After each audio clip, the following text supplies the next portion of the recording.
तो एक बार फिर से आप सभी का स्वागत है बीएमपी नर्सिंग क्लासेस पर। चलिए आज का क्वेश्चन सेशन हम स्टार्ट करते हैं। पहला क्वेश्चन आपकी स्क्रीन पे आ रहा होगा।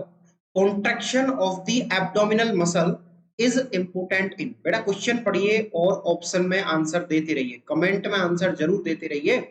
The contraction of abdominal muscle is important in पूछा गया है कि जब एब्डोमिनल मसल्स में कॉन्ट्रैक्शन होगा तो उस समय क्या देखने को मिलेगा। ऑप्शन ए नॉर्मल या quiet expiration, option B force या maximum expiration, option C normal या क्वाइट इंस्पायरेशन और ऑप्शन डी दे रखा है फोर्स या मैक्सिमम इंस्पायरेशन। स्टूडेंट सबसे पहले तो आप ये समझिए, ये ध्यान रखिए कि जो रेस्पिरेशन प्रोसेस है ना, जो रेस्पिरेशन प्रोसेस है वो टू टाइप से कंप्लीट होगी। एक होती है एक्सपायरेशन, एक है one is expiration and one is inspiration. One is inspiration, ठीक है।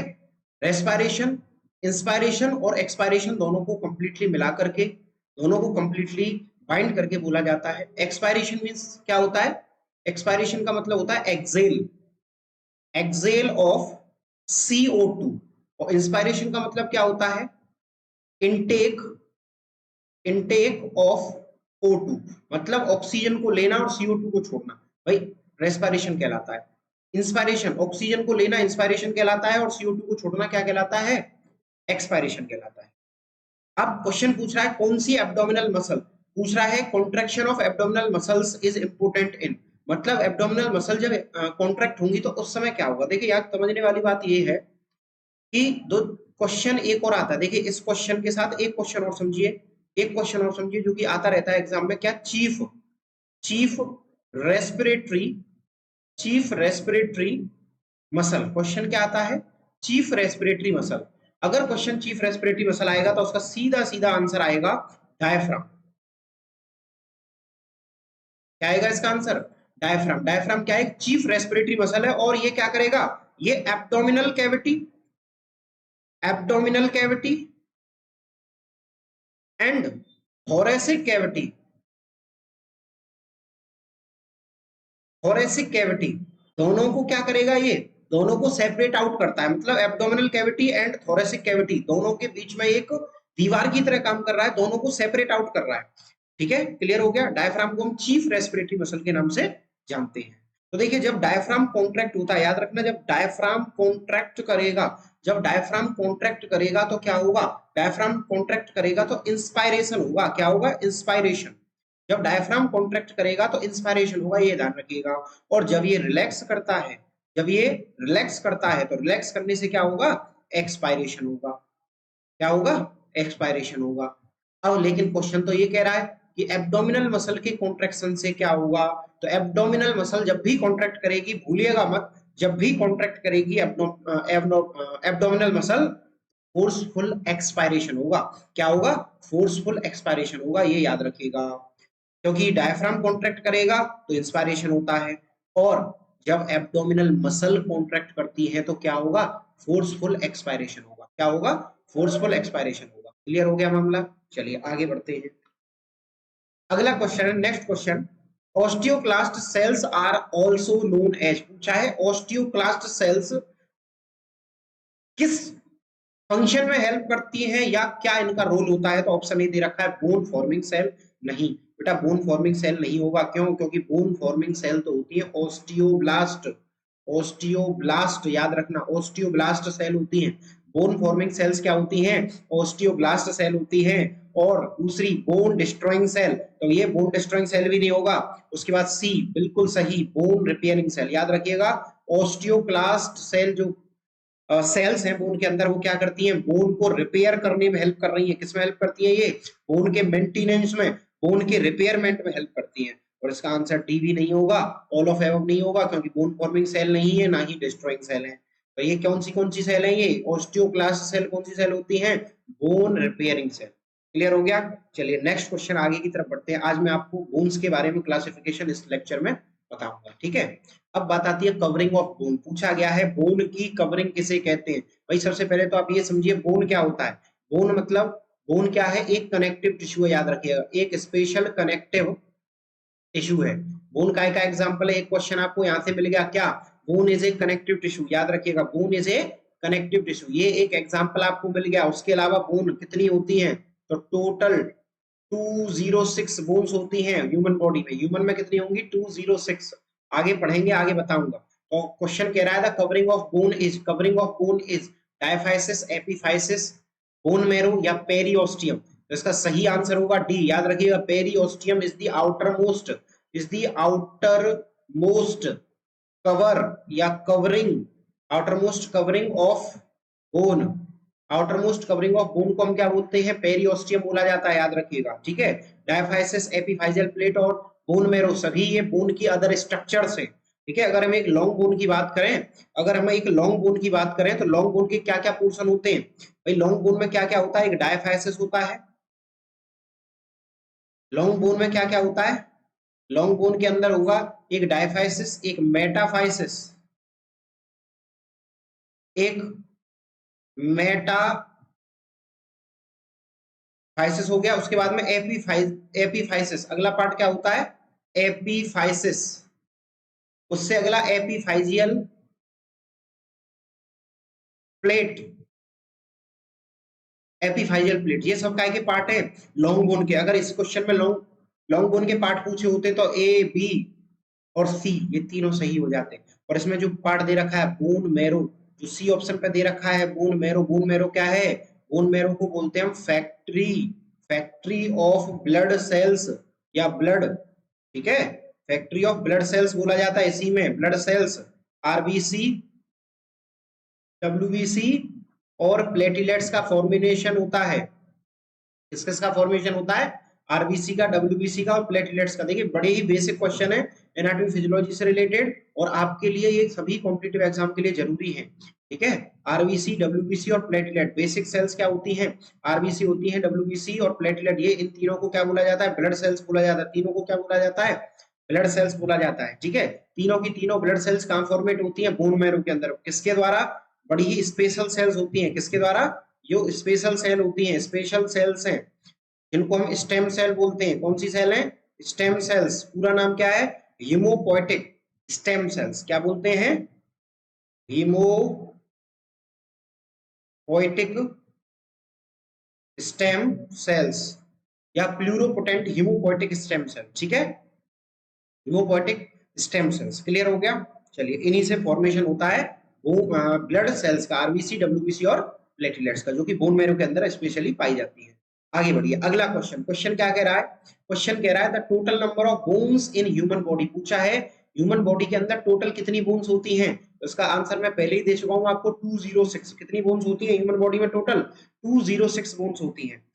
तो इनका मैं आपको बताता हूँ 20 बोन्स कैसे होती है, सॉरी 206 बोन कैसी होती है। तो स्केलेटन सिस्टम में भाई बोन की स्टडी कहाँ की जाती है? Study of bone. भाई याद रखना, स्टडी, अगर आपके सामने क्वेश्चन आ जाए, एक और क्वेश्चन, स्टडी ऑफ बोन, क्या बोला जाए?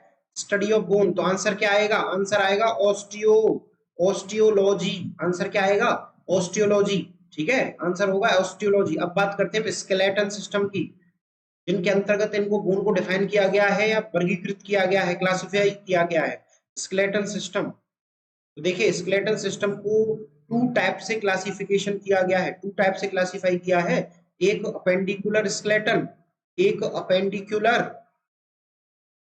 अपेंडिकुलर स्केलेटन और एक एक्सियल स्केलेटन,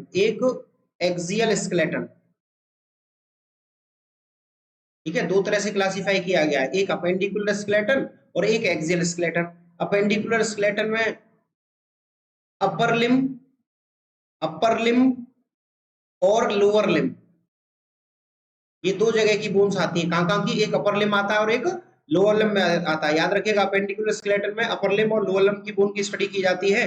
अपर लिम में होती है 64 बोन और 62 बोन्स होती हैं लोअर लिम में, ठीक है। वहीं एक्सियल स्केलेटन की बात करें तो एक्सियल स्केलेटन के अंदर आता है स्कल। याद रखिएगा, एक्सियल स्केलेटन के अंदर आता है स्कल, स्टर्नम,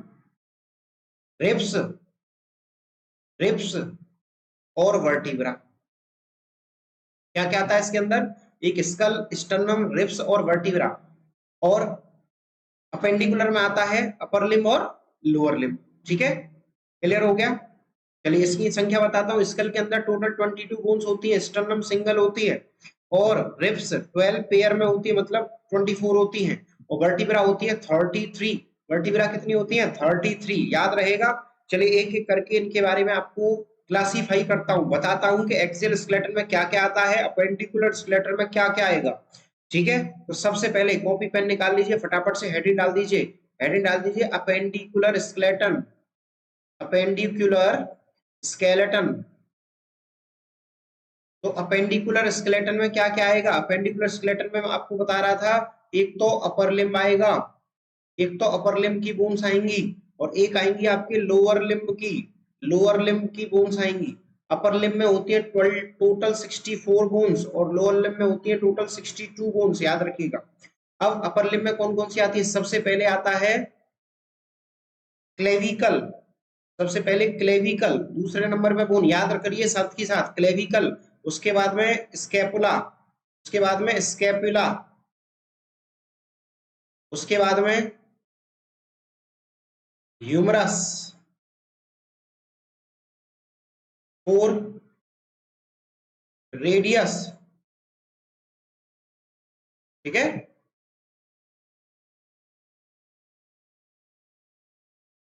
उसके बाद ulna, next carpals, next metacarpals, next phalanges.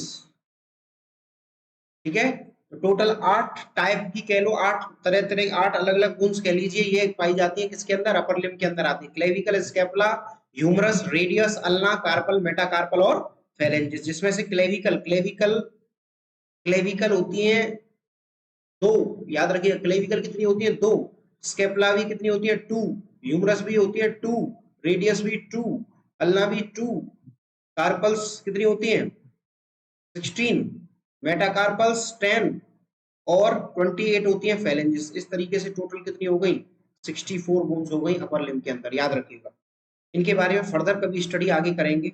ठीक है, चलिए उसके बाद में आते हैं लोअर लिम्ब पर। ये ओनली मैं आपको क्या बता रहा हूँ? नॉर्मल क्लासिफिकेशन बता रहा हूँ।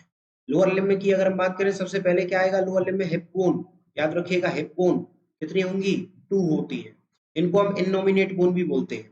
देन फीमर, फीमर ये भी 2 होंगी, यानी एक पैर में एक, दूसरे में एक, है ना, थाई में होती है फीमर। उसके बाद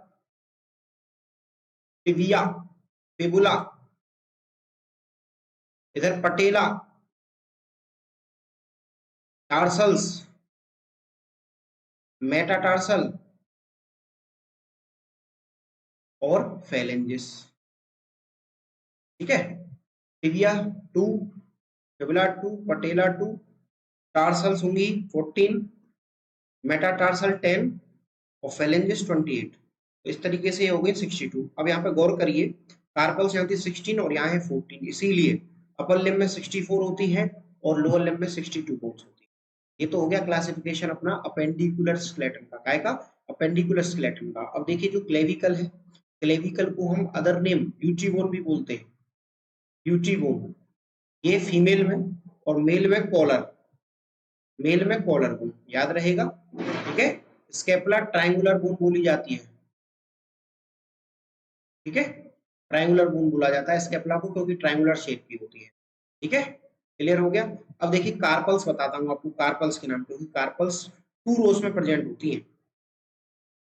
ठीक है, कार्पल्स कितनी रो में प्रेजेंट होती है? 2 रो में, एक प्रोक्सिमल रो, एक प्रोक्सिमल रो और एक डिस्टल रो। ठीक है, 2 रो में प्रेजेंट होती है एंड में, एक प्रोक्सिमल और एक डिस्टल। तो प्रोक्सिमल में कौन कौन सी आएंगी और डिस्टल में कौन कौन सी आएंगी? ठीक है, प्रोक्सिमल में आती है स्कैफोइड, ल्यूनेट, ट्राइकिट्रल और फिजिफोम। याद रखना कौन कौन सी? स्कैफोल्ड, ल्यूनेट, ट्राइकोट्रल और फिजिफोम, ये आती है प्रोक्सिमल में, डिस्टल में। उसके बाद डिस्टल रो में आएंगी। डिस्टल रो में ट्रेपेजियम, ट्रेपेजॉइट, कैपिटेट और हेमिट। हेमिट, ठीक है, कैपिटेट और हेमिट। टोटल कितनी हो गई? टोटल हो गई 8 भाई। स्कैफोइड, ल्यूनेट, ट्राइकेप्ट्रल, वेजिफॉर्म, फिर ट्रेपेजियम, ट्रेपेजॉइड, कैपिटेट और हेमिट। टोटल हो गई 8। क्लियर हो गया? अच्छा, उसके बाद में फिर बताता हूँ आपको टार्सल्स के नाम। जो 7 टार्सल्स थी उनके नाम बता रहा हूँ। टार्सल्स में आता है सबसे पहले टेलस, कैलकेनियम,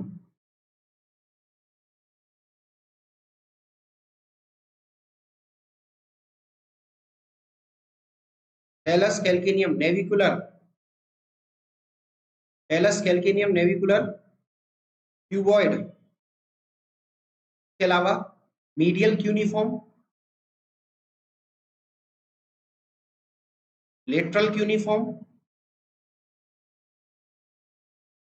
एंड इंटरमीडियल क्यूनिफॉर्म। ठीक है, तो talus, calcaneum, navicular, cuboid, medial cuneiform, lateral cuneiform और इंटरमीडियल क्यूनिफॉर्म, ये टोटल 7 क्या हो गई? टार्सल्स हो गई। क्लियर हो गया? चलिए आगे बढ़ते हैं एक्सियल स्केलेटन पर। एक्सियल स्केलेटन साथ ही साथ नोट करते रहिएगा।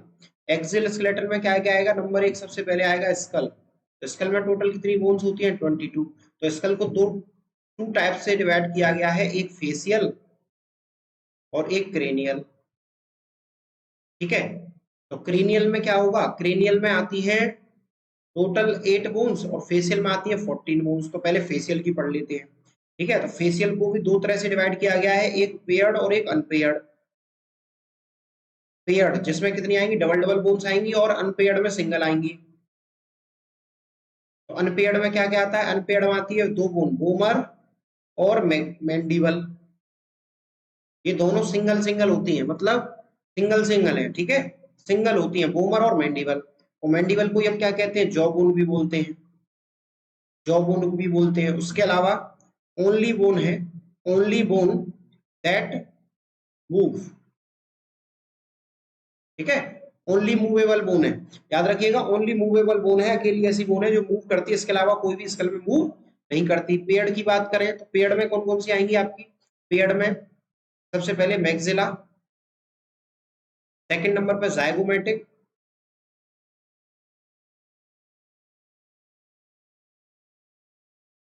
Nasal, palatine. ठीक है, maxilla, zygomatic, nasal, palatine, lacrimal, lacrimal. Clear हो गया? कौन कौन सी हो गई? Maxilla, zygomatic, nasal, palatine, lacrimal और इंफीरियर नेजल कोनका। ठीक है, इस तरीके से टोटल ये हो गई आपकी 14 बोन, याद रखिएगा। ठीक है, पेयर्ड में आ गई maxilla, zygomatic, nasal, palatine, lacrimal और इंफीरियर नेजल कोनका। ये हो गई 6। पेयर्ड में है तो 12 हो गई। उसके बाद बॉमर 1 और मैंडिबल 1, तो टोटल हो गई 14 बोन्स। अब बात आती है क्रेनियल की। तो क्रेनियल में कौन कौन सी बोन आएंगी? 8। क्रेनियल्स में आएंगी सबसे पहले frontal, occipital, parietal, temporal,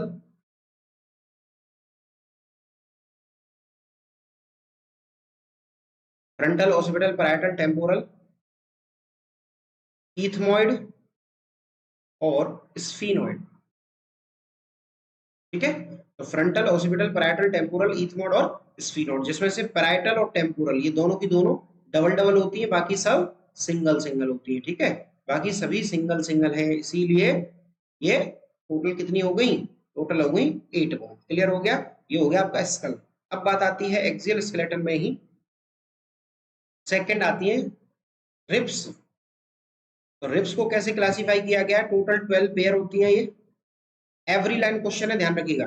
12 pair होती है, टोटल 12 पेयर। ठीक है, लगभग मतलब 24 हो गई। टोटल कितनी हो गई? 24 हो गई। ठीक है, तो इनको दो तरह से क्लास, बल्कि 3 तरह से क्लासिफाई किया गया है। एक ट्रू रिब्स, दूसरा फॉल्स रिब्स, और तीसरा किया गया है classification floating ribs. Floating ribs. तो ट्रू रिब्स, फॉल्स रिब्स और फ्लोटिंग रिब्स क्या होती है ये? ट्रू रिब्स क्या होती है? ये 1 से लेकर के 7 तक, फर्स्ट टू 7 रिब्स को हम बोलते हैं ट्रू रिब्स। फिर 8th 9th एंड 10th ये होंगी आपकी false ribs, and 11th and 12th ये होती हैं आपकी फ्लोटिंग रिब्स। ट्रू रिब्स को ट्रू रिब्स क्यों बोला गया है? क्योंकि ट्रू रिब्स से डायरेक्टली स्टर्नम और वर्टिब्रा, मतलब पोस्टीरियर साइड में तो ये जुड़ी हुई रहती है वर्टिब्रा से,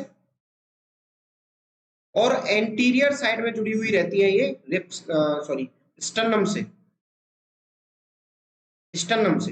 ठीक है। और फॉल्स रिब्स जो होती है 8th 9th 10th एक साथ कंप्लीटली स्टर्नम से जुड़ती हैं आगे की तरफ, और फ्लोटिंग रिब्स ओनली वर्टिब्रा से। याद रखना, फ्लोटिंग रिब्स 11th और 12th सिर्फ ओनली वर्टिब्रा से कनेक्ट रहती है, ओनली वर्टिब्रा से कनेक्ट रहती है। उसके अलावा तीसरा जो क्लासिफिकेशन था वो स्टर्नम था, इसका एक्सियल का स्टर्नम। स्टर्नम को हम ब्रेस्ट बोन कहते हैं, क्वेश्चन लिख लीजिए, ब्रेस्ट बोन के नाम से जानते हैं, ठीक है।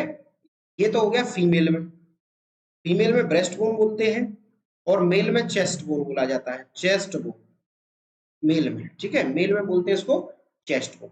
स्टर्नम के तीन पार्ट होते हैं स्टर्नम के। एक मेनिब्रियम, ये हो गया आपका अपर पार्ट, ये हो गया आपका अपर पार्ट या फर्स्ट पार्ट कह सकते हो आप, ठीक है। दूसरा बॉडी, ये आपका मिडिल पोर्शन, और जीफॉइड प्रोसेस, ठीक है। जीफॉइड प्रोसेस ये हो गया आपका लोअर पोर्शन। क्लियर हो गया? ये हो गया स्टर्नम के बारे में। देन उसके बाद में फिर आते हैं आपके वर्टिब्रा, फिर आएंगे आपके वर्टिब्रा। तो वर्टिब्रा टोटल कितने होते हैं? 33 वर्टिब्रा होते हैं। कैसे क्लासिफिकेशन किया गया है? नंबर 1 सर्वाइकल वर्टिब्रा होते हैं टोटल 7। सेकंड थोरेसिक वर्टिब्रा होते हैं 12। लंबर 5,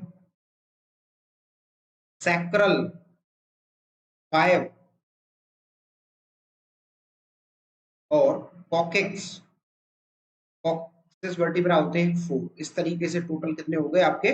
33 वर्टिब्रा हो गए, ठीक है। तो आपका हो गया स्केलेटन का एक नॉर्मल आउटफ्लो या नॉर्मल क्लासिफिकेशन मैंने आपको यहाँ तक समझा दिया। अब बात करते हैं नेक्स्ट क्वेश्चन की तरफ बढ़ते हैं। Which vitamin is essential for healthy skeleton system? Healthy skeleton system के लिए कौन सी विटामिन एसेंशियल है, जरूरी है, हेल्दी है? तो इसमें सही आंसर आएगा विटामिन डी। याद रखिएगा, विटामिन डी रेस्पॉन्सिबल होती है स्केलेटन सिस्टम के लिए, ठीक है, स्केलेटन सिस्टम के लिए या बोन के फॉर्मेशन के लिए, ठीक है। आपने सुना भी होगा विटामिन डी की कमी से रिकेट्स हो जाता है, ठीक है। विटामिन ए किसके लिए जरूरी है? एसेंशियल फॉर आईज, आई के लिए, आंखों के लिए जरूरी होती है, ठीक है। चलिए आगे बढ़ते हैं। और विटामिन ई किसके लिए जरूरी है? ये ब्लड क्लॉटिंग के लिए, ठीक है, ब्लड क्लॉटिंग ये आपको समझ में आ गया होगा यहाँ तक। चलिए उसके बाद में नेक्स्ट अब बात करते हैं which number of facial bones. अभी अभी मैंने आपको जस्ट डिस्कस किया था, फेशियल बोन कितनी होती हैं? 14 होती हैं। फेशियल बोन कितनी होती हैं? 14 होती हैं, पेयर में और अनपेयर में, ठीक है।